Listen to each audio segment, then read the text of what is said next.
Hello and welcome back to the Training Tom podcast, the place where I share how I am training myself to navigate through life. And today is a reminder to me, but also possibly to you, that you are exactly where you need to be.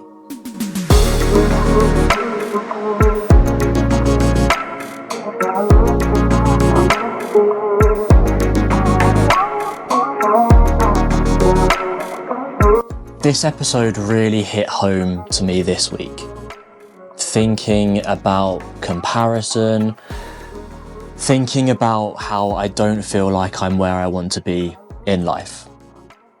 And it's made me have a lot of reflection over the past week or so, and maybe even for the past couple of weeks, but particularly over the past couple of days, definitely made me think about where I am and hit home that compared to my peers, I don't feel like I'm where I should be.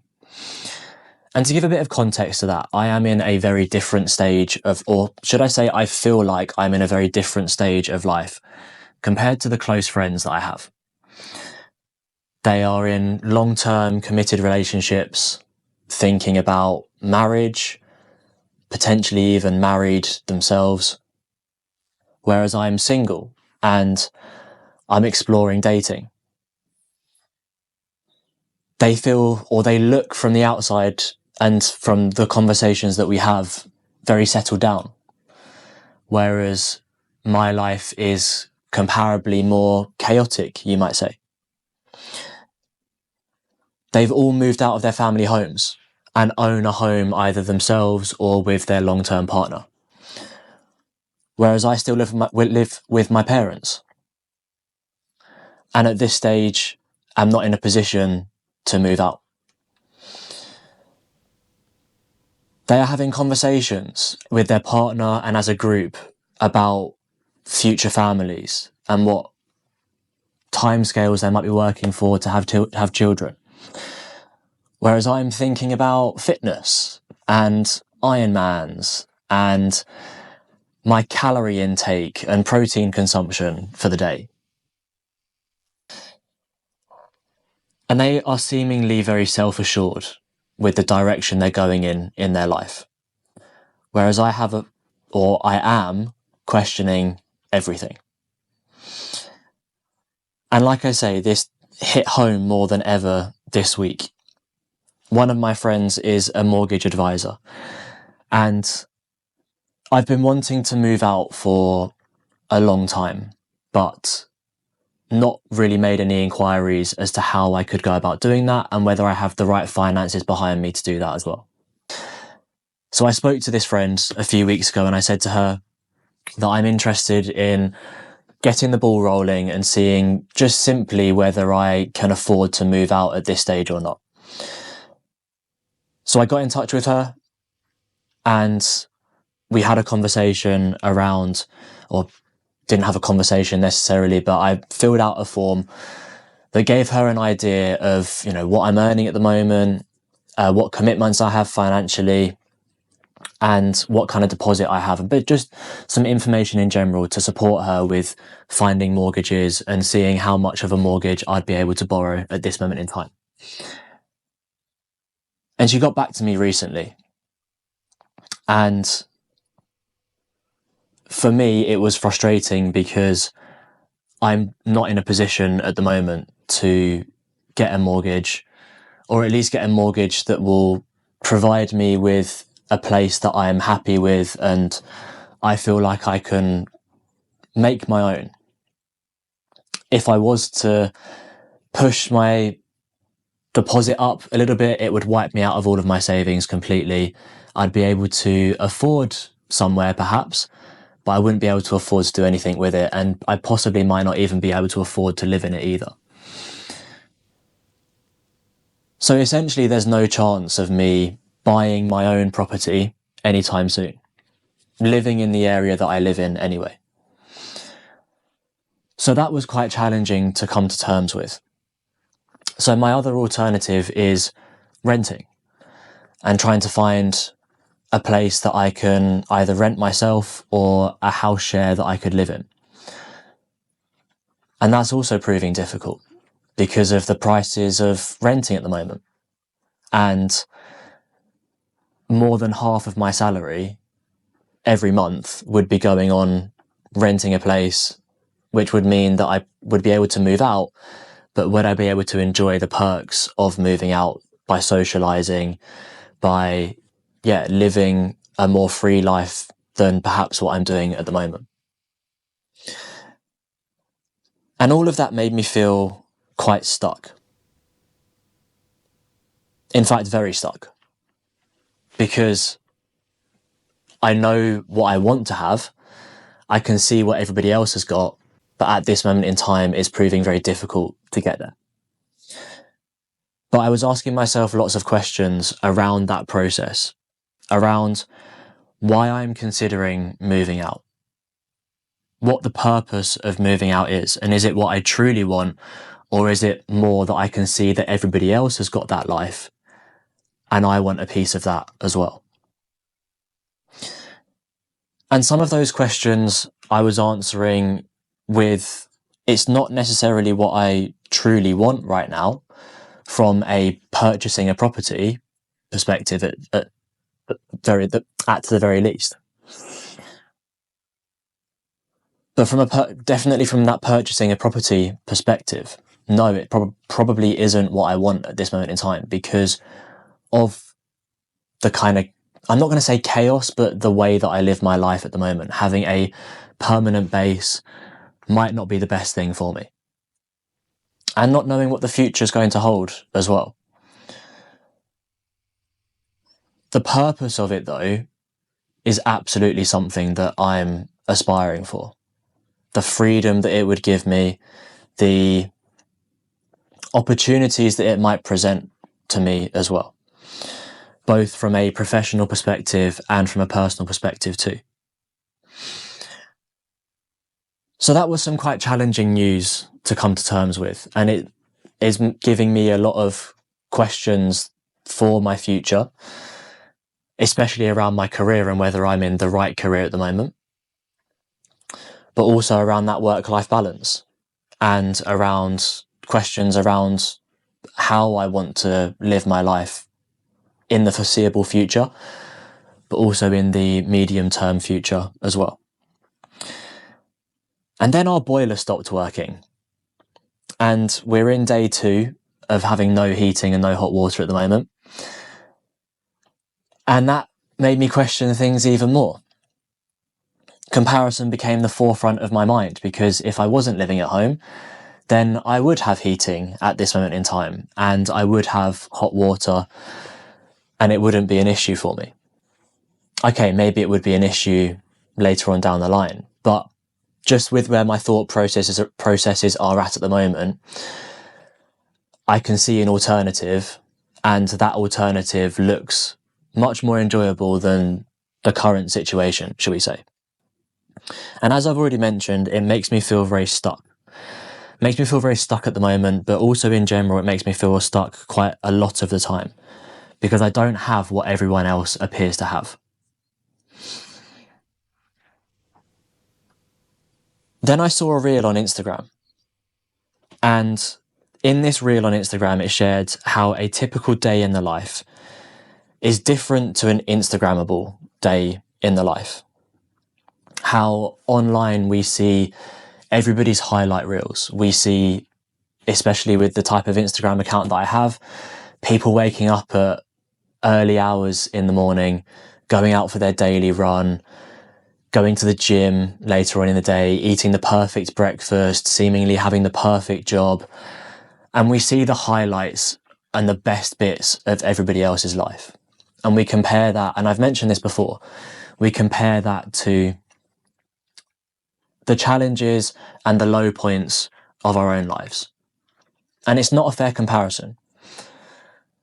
One of the big things that I had to remind myself when I was watching that video is that it's not a fair comparison. And actually this video was really good in that it was a more typical day in the life, you might say. Somebody that woke up at what people might consider to be a more normal time, that didn't go for a run or go to the gym in the morning. They just got up, had breakfast, got themselves sorted for the day and started work. Then later on that day, they didn't feel like going to the gym or going out and exercising. So they just sat at home and watched a Netflix series, maybe watched some sport, and then just wound down for the evening and went to bed. And it might not be glamorous, but it's more typical. It's more typical of perhaps the life that I'm living at the moment. So it was very relatable for me. But also watching that reel reminded me of a quote from a podcaster and an author called Jay Shetty. And Jay Shetty shared this quote, and I heard this quote probably about 4 or 5 years ago now. And it's simply, the grass is greener where you water it. There's an old saying that goes around that the grass is greener on the other side. Or the grass is not always greener on the other side, depending on how you interpret it. But Jay Shetty saying the grass is greener where you water it really hits home where you're putting your energy. If you're putting your energy into other people, into the lives that everybody else is living, then it's almost like watering your neighbour's garden. Their garden is going to look fantastic because not only are they looking after it, but you're looking after it as well. You're watering the plants. You're making sure they stay healthy. You're giving your time and your energy into what they have. So of course, when you then look out the window at your own garden, it's not going to look anywhere near as nice as what your neighbour has. So the grass is greener where you water it. If you're putting your energy into other people, of course their life is going to look better. But what if you flip that back onto yourself? What if you look out the window and you see your neighbour watering their garden, so you decide to go out and do the same thing to yours? You decide to go out, de-weed around the garden, you plant some new plants, you water everything, you make sure that the garden you have is as healthy as possible. Then you might look out of the window and go, okay, they've got something different to what I have. But I can look at what I do have, and I'm proud of what I have. I've taken care of what I have. And then maybe in a few more years' time, you might look at what they have and compare it to what you have and think, actually, I'm happier with what I have. I like what I have. And I've continued putting time and effort into the garden that's in front of me. I find that quite a powerful metaphor for us as human beings. It's very easy in the world that we live in for us to compare ourselves to other people. And another quote, another saying is, comparison is the thief of joy. And I 100% relate to that at this moment in time. I've been comparing myself to my peers, comparing myself to what society's expectation of me is at this age and at this point in my life. And according to society's expectations, you could argue that I'm not living up to what society expects of me. When I compare myself to my friends and to my peers, you could argue that I'm not living up to what they've been able to achieve and the life that they're able to live. But does that mean that I'm not where I should be? Because the chances are I'm exactly where I need to be for the life that I'm living. And I'm trying to anyway, water my garden.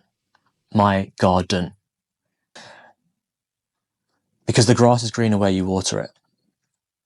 And I'm trying to make sure that the grass in front of me and that I own is as green as possible, is flourishing, is healthy, importantly. A massive priority for me is my health. So I'm trying to make sure that the priorities that I've set up for myself are being attained.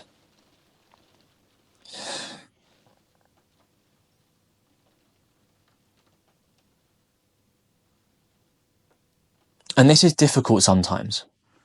I'm not saying this is easy to remind yourself of. These are lessons that I'm still learning myself.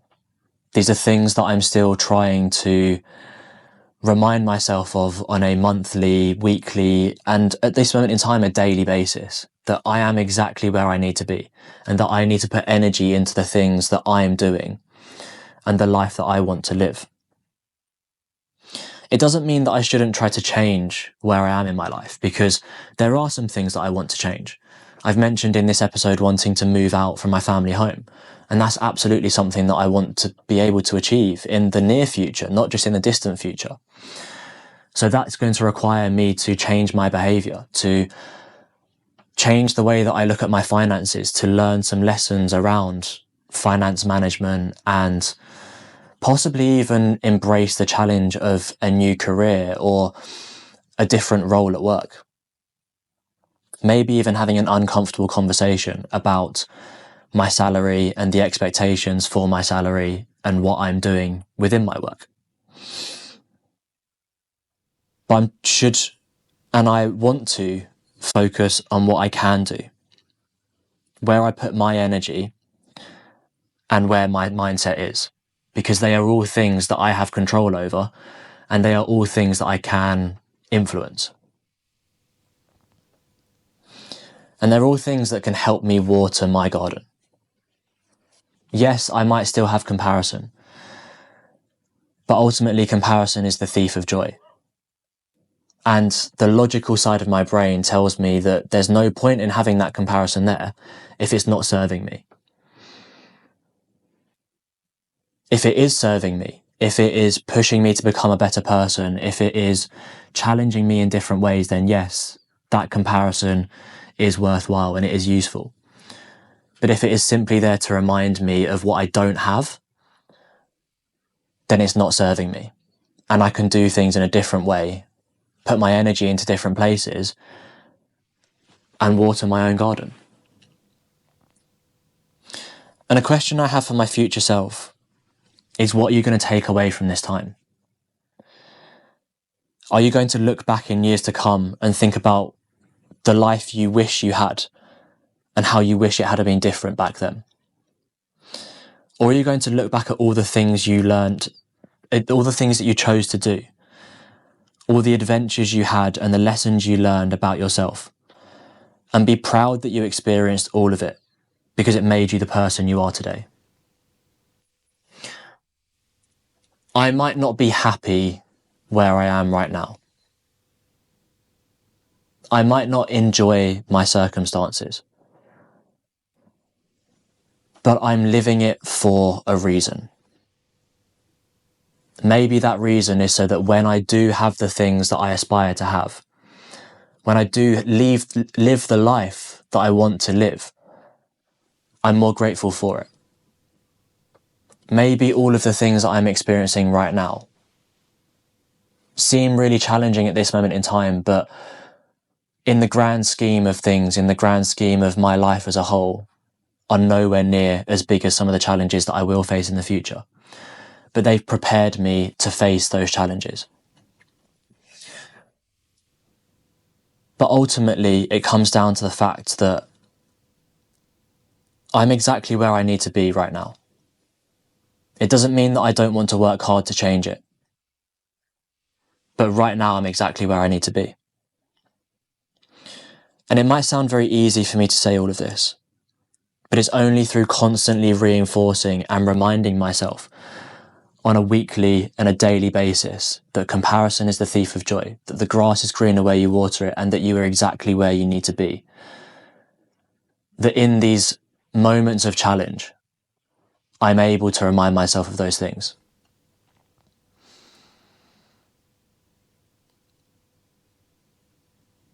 And the last thing I want to mention in today's episode is actually a quote from Kung Fu Panda, because I simply love it. Disney and animated films like that, and some movie quotes in general, can sometimes bring us nuggets of absolute gold and wisdom. And we don't realise it perhaps at the time, because especially with animated films. Perhaps we were too young to realise it then. But this quote sticks with me, and it's one of my all-time favourite movie quotes. And the quote is this: "There is a saying, yesterday is history, tomorrow is a mystery, but today is a gift. That is why it is called the present." Don't worry about what everyone else is doing. Enjoy the highs, embrace the lows. But most importantly, be present in everything you do. Remember, you are exactly where you need to be. And put time and put energy into watering your garden. Whether you realise it or not, what you're experiencing at this moment in time is for a reason. And in the future, perhaps you will look back and be grateful for experiencing this, no matter how challenging and how difficult the situation you find yourself in at the moment. But you are exactly where you need to be.